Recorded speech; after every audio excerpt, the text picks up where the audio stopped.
नमस्कार दोस्तों, मैं ममता श्रीवास्तव। मैं हमेशा जो हूँ वो पॉजिटिव थिंकिंग, सकारात्मक सोच के साथ जीवन कैसे जिएं, उसके बहुत सारी चीज़ें, अलग अलग टॉपिक, क्या करना चाहिए, क्या नहीं करना चाहिए, कैसे करना चाहिए, कैसे नहीं करना चाहिए, इन सारी चीज़ों पे अध्ययन करके मैं आप तक पहुँचाती हूँ बातों को। लेकिन आज मैं कुछ हट के सुंदर कांड का महत्व, आज मैं आपको ये बताऊंगी। अध्यात्म से जुड़ी हुई बात है कि वैसे तो सभी को पता होता है, क्योंकि बहुत सारे घरों में सुंदर कांड का पाठ किया जाता है, लेकिन आज मैं बताऊंगी कि सुंदर कांड का महत्व। दोस्तों, मेरा वीडियो अंत तक देखिएगा, लाइक एंड सब्सक्राइब जरूर करिएगा और शेयर भी ज़्यादा से ज़्यादा करिए, मुझे अच्छा लगेगा। और जो मेरे साथ हमेशा बने रहते हैं उनके लिए बहुत बहुत थैंक्स। और मैं चाहूँगी कि वो अपने नियर डियर को ज़रूर शेयर करें। कुछ चीज़ें हैं आज की जनरेशन जिसको नहीं जानती है वो जानेगी, और इसके बहुत सारे फ़ायदे भी होंगे निश्चित रूप से। तो मैं शुरू करती हूँ सुंदर कांड का महत्व। दोस्तों, पहले तो आप ये जान लीजिए कि सुंदर कांड का नाम सुंदर कांड क्यों पड़ा। दोस्तों, जब सीता जी का हरण हुआ था लंका में, तो वहाँ पे एक सुंदर पर्वत था जिसमें अशोक वाटिका थी और सीता जी वहीं पे विराजित थी। इसीलिए चूँकि हमारे बजरंगबली जी जो हैं उन्होंने सीता का पता लगाया और सीता से वहीं उनका मिलन हुआ, इसीलिए इस अध्याय में जो भी चीज़ें हैं वो हनुमान और सीता का चर्चा करते हुए हैं, इसीलिए इस अध्याय का नाम सुंदरकांड पड़ा। दूसरी चीज़ है दोस्तों कि सुंदरकांड कब करना चाहिए और क्यों करना चाहिए। तो मैं बताती हूँ दोस्तों कि सुंदरकांड जो है वो दोपहर को 12 बजे से लेके शाम को 4 बजे तक नहीं करना चाहिए। उस पूजा का कोई महत्व नहीं होता है, कोई उसके फायदे नहीं होते हैं, कुछ भी उससे आपको फायदा नहीं मिलेगा। दोस्तों, सुंदरकांड जो है शनिवार के दिन करना चाहिए। और अगर हमारे किसी भी कार्य में बार बार बाधा आती है, बार बार हमारा कार्य सफलता की तरफ अग्रसर नहीं होता है, तो हमें हर शनिवार को सुंदरकांड का पाठ करना चाहिए, एक घी का दीपक जलाकर बजरंगबली के सामने। क्योंकि कलयुग में बजरंगबली को ही सबसे प्रभावशाली देवता माना गया है, इसलिए उनका ध्यान करते हुए और हमेशा ध्यान राम दरबार का करेंगे और सुंदरकांड का पाठ करेंगे, निश्चित ही सफलता को प्राप्त करेंगे आप। कितनी भी बाधाएं आपके जीवन में आती रहें, वो सारी कट जाएंगी और आपको उसका फ़ायदा मिलेगा। जब हम बहुत ज़्यादा अपने जीवन में परेशान हो जाते हैं तो हम नहीं समझ पाते कि हम क्या करें, तो हमें सुंदरकांड का पाठ करना चाहिए। सुंदरकांड का पाठ करते हुए आप भोग में गुड़ चना जरूर लगाएं और घी का दीपक जलाएं परमात्मा को, और स्वच्छ कपड़े पहनकर और आप सुंदरकांड का पाठ करें।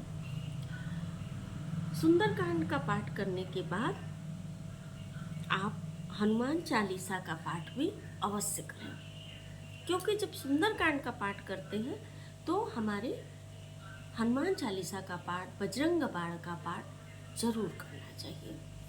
बहुत सारे लोग हैं जो सुंदरकांड करते हैं फिर हनुमान चालीसा करके आरती कर लेते हैं, लेकिन नियमतः सुंदरकांड का पाठ करने के बाद हनुमान चालीसा, बजरंग बाण और फिर जो है राम जी की आरती और हनुमान जी की आरती करनी चाहिए। अगर जिंदगी में संभव हो सके तो आप सुंदरकांड का पाठ प्रतिदिन करें। सुंदरकांड का पाठ 21 दिन अगर लगातार किया जाए, कुछ सोच के, कुछ मान के, कुछ ऐसा नहीं कि 21 दिन पूरा हुआ और 21वें दिन आपको वो चीज़ें एकदम मिल गई, ऐसा नहीं होता है। मगर ये 200% सत्य है, मेरे जीवन में अपने खुद आजमाया हुआ है। अगर 21 दिन आप लगातार सुंदरकांड का पाठ करते हैं तो आपके वो कार्य जरूर पूर्ण होता है और आपको कुछ कुछ चमत्कार भी दिखेंगे। सुंदरकांड का पाठ जिस घर में प्रतिदिन होता है, उन घरों में बहुत सारे चमत्कार आपको देखने को मिलेंगे। जब हम मानसिक रूप से बहुत परेशान हो, आपको कुछ समझ में नहीं आ रहा हो कि हम क्या करें, आप सुंदरकांड का पाठ करिए, आपकी समस्याएं दूर हो जाएंगी और आपको उसका सलूशन मिल जाएगा। तो दोस्तों, आज मैंने आपको सुंदरकांड के पाठ के बारे में बताया। थोड़ा लीक से हटके है ये बातें, हैं तो ये भी पॉजिटिव थिंग्स की तरफ ही, मगर ये परमात्मा का अपना रामचरितमानस के एक अध्याय का है। जैसे बालकांड, अयोध्याकांड, अरण्यकांड, उत्तरकांड, लंकाकांड, वैसे ही एक सुंदरकांड है। वाल्मीकि जी ने इस रामचरितमानस की रचना की थी संस्कृत में, और हिंदी रूपांतर रामचरितमानस के नाम से आई। पहले रामायण थी महर्षि वाल्मीकि के द्वारा, उसके बाद रामचरितमानस के गोस्वामी तुलसीदास ने रामचरितमानस के नाम से इसका उल्लेख किया। तो दोस्तों, आप जो है थोड़ा समय ईश्वर के नाम लिखकर सुंदरकांड का पाठ अवश्य शनिवार को करें।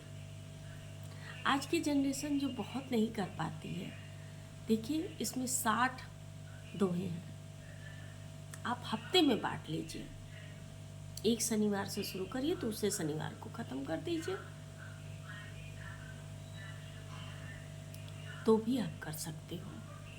ज़्यादा नहीं है, 5 मिनट का काम है सिर्फ। तो आपको आनंद की अनुभूति होगी। बहुत सारे बच्चे हैं जो बहुत व्यस्त हैं, उनके पास समय नहीं है। आप सुंदरकांड का पाठ लगा दो अपने घर में शनिवार को, आप देखो चमत्कार। आपको सुनते सुनते याद हो जाएगा। मेरे को तो सुनते सुनते याद हो गया है, आपको भी याद हो जाएगा।